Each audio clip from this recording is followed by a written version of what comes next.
All right, Freedompalooza 2012, Kentnerville, Pennsylvania, in the middle of absolutely God knows where, because I don't. Toots Sweet, Tootsweet.com, Keep Hope Alive, Liberalitis. What else? Extra, read all about it. Say what you mean. Say what you mean. The liberal end game. SOS. All right. Hey, we met at CPAC. You've been on the radio program. You're performing here.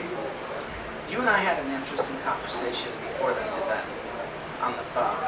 And you proposed something that I think is dead on point. What did you say about libertarians and conservatives needing to get together as far as being able to bring a third party into play, and when?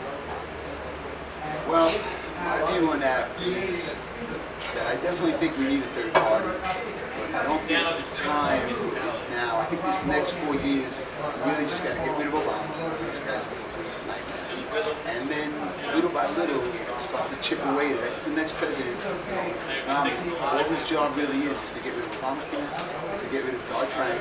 He did his job, move out, let the rest of the young guys start to come up. And if the Republicans don't get their acts together, which I doubt they will, we really start having to seriously considering having a third party, a libertarian party. With the recent Supreme Court decision on Obamacare and the mandate ruling it as a tax, do you think conservatives have made the mistake by immediately attacking the Supreme Court justice as opposed to asking Obama to explain how it survived as a tax? Well, I don't think, I mean, it's really a mistake. All of this right now is just he said, she said kind of stuff as far as I'm concerned. It's got to happen. If the next president, if it's Romney, he's got to just repeal it, and hopefully we'll get back the Senate and keep the House of Representatives and get rid of this Obamacare and start from scratch, and then we have to hold all of our elected officials feet to the fire so they represent the people and not start to compromise. And this is what happens when you compromise with the liberals. You get what we're in now, this big mess. Can Romney win without the libertarian vote? It would be tough. It's going to be tough for him to win. I mean, I remember back in 1992, a little guy by the name of Ross Perot kind of split the vote back then, and we didn't. So if we look back in history, we could be in for a big surprise if we split the vote. If we look to history and learn from it, we should all stick together. I know we don't agree on every issue. I mean, there's a lot of things that the conservatives and the libertarians, there's not going to agree on everything.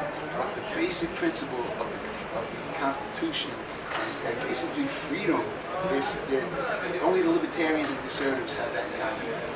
The liberals are completely off base. It's a whole other party. They're not even Americans for long.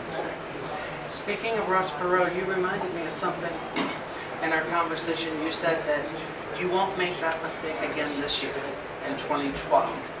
That you believe that to vote for a third-party candidate at this juncture would secure Barack Obama being reelected. Do you think that others that really did want Ron Paul or someone else to run or be the nominee, do you think they're going to be able to bring themselves to bite the bullet and vote in a way that's going to actually get rid of Obama? Well, I mean, I can't speak for everyone. Do I hope they will bite the bullet and try to get rid of Obama? I absolutely do.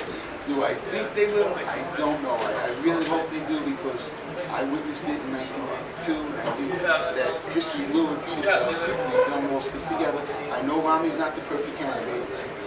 He's not my first choice by no stretch of the means, but right now, compared to Obama, it's like night and day. There's not even a choice to be made.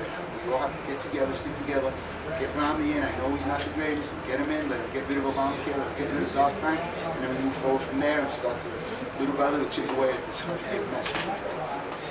You guys performed here earlier, and you paid tribute to Poker Face, saying that they were one of the first protest rock bands, and that now, what started out as one, this weekend alone, you've got 30. Do you think there's going to be a need to make that 30 into 300 or 3,000? Well, the way I see it, First of all, I want to give props to Poker Face. They were one of the first to start to bring awareness to this one world order and everything that's been going on that nobody really took awareness to. But the way I see it, it's just like hip hop. Hip hop back in the late 70s, they were all singing about a struggle in the ghetto. And when it was one band, nobody really cared. It didn't make the news, nobody cared. Then it was 2 bands, then it was a couple. Then all of a sudden it was 50 bands, 50 different rappers singing about struggles in the ghetto, and people started to take notice that, hey, there's a problem in the ghetto. And that's the same thing that's happening here. Poker Face started this movement. In the beginning, nobody took notice. Nobody cared. Then there's another band. Now we have 30 bands here today. Next year, hopefully there'll be 50 or 100 bands. They're going to have to take notice of what's going on because it's no longer just a band or just a fluke. It's now becoming a movement. It's now becoming a music scene. It's becoming a freedom-loving music scene. And that's what's going to start to spread like a tidal wave across the country and hopefully pick up as many people as we can on the way and end up crashing right down on Washington, D.C. Thank you. I want to say it's actually an honor to be here today with you. We met at CPAC, we've been on the radio program, but people really do need to look at ways to see you guys perform in person, to get to know you, because you're one hell of a person. The guys that work with you are absolutely out of this world.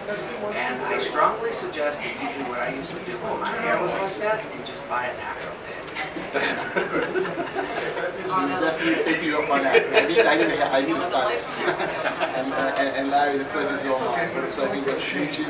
And my man, we're on the same team fighting for freedom, and you just got to keep spreading the word.